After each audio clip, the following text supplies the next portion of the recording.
For thousands of years, aloe vera has been considered a magical medicinal plant.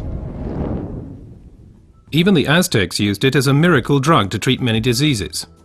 Traditional medicine appreciates its detoxification, purging, acid neutralization and fat reduction. According to modern research, it has a positive effect on blood sugar levels and blood lipid concentration, including cholesterol levels. But aloe vera is not always aloe vera. Real aloe vera, the Aloe barbadensis, is a desert lily and is cultivated in arid regions, primarily in Central and South America. The effects of aloe vera are strongly dependent upon how it is processed, and the differences already begin with how it is harvested. In order to avoid damaging the plant, the leaves should ideally be cut by hand. As the outer skin of the leaf contains poisonous aloin, a substance that protects the plant from animals and has a laxative effect on humans, the skin must be carefully separated from the inner leaf gel. This leaf gel is the most valuable part of the aloe vera plant. The gel has been proven to contain over 150 vital substances, such as vitamins, enzymes, polysaccharides and trace elements. It's this unique combination of ingredients and the way in which they interact with each other that results in the healing effect. One of the most important plant substances is asimanan, which has a positive effect on the immune system and can also reduce inflammations and free radicals. The result? The oxygen supply improves. Let's take a closer look at this fact. Blood is supplied with oxygen in the lungs and then transports it via the blood vessels into the cells. The large blood vessels branch out, becoming smaller and smaller, until they turn into tiny capillaries. Capillaries, by the way, are the smallest blood vessels. This is where the oxygen passes over from the blood vessels into the cells.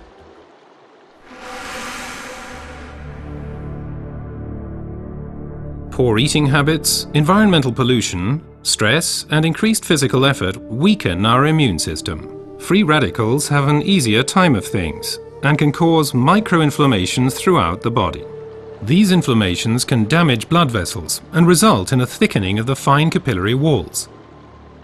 This swelling constricts the flow of blood, slowing down the blood cells on their way through the capillaries, which, as a result, impedes the oxygen supply. And it's here that the aloe vera acts. It reduces the swelling on the capillary walls. The blood cells can flow faster again, and the oxygen supply is improved. Furthermore, toxins and impurities are removed more quickly. The latest studies have revealed that other natural substances can improve the effects of aloe vera even further. These substances primarily include silicon, but they also include evening primrose and alkaline minerals. But first let's look at silicon a bit more closely. For our bodies, silicon is life essential and a structure-building element. We already know it as quartz sand, as it occurs in stones and cement. In the body, silicon is there to stabilize our human tissue. As a supportive element, it strengthens bones, hair, nails, connective tissues, and also the walls of our capillaries. As we grow older, the capillary walls have a tendency to lose their form and resilience. They can literally collapse, interrupting the blood flow.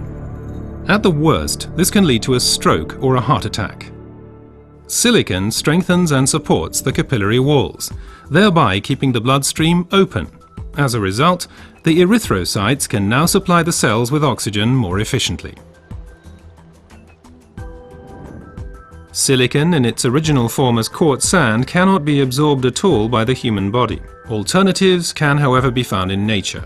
An ideal plant-based source is the stinging nettle.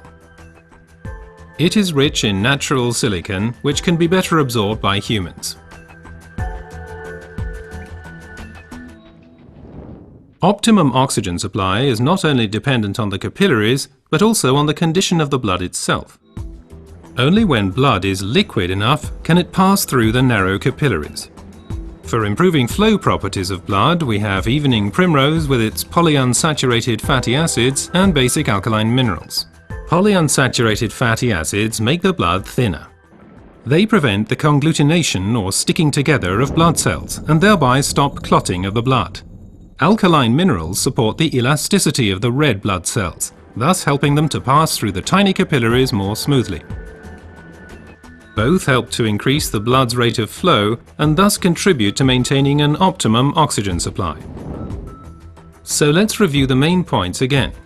The supply of oxygen to our cells is a vital prerequisite for our overall health and also helps to safeguard us against serious illnesses. Aloe vera, with its decongestant effect, improves the oxygen supply. Silicon strengthens the vessel walls and keeps the bloodstream open. Reinforcement comes from evening primrose and basic alkaline minerals.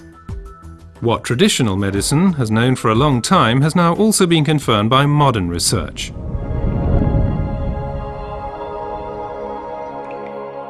Aloe vera improves your oxygen supply and therefore your general health. Because oxygen means life. Place your trust in Aloe vera.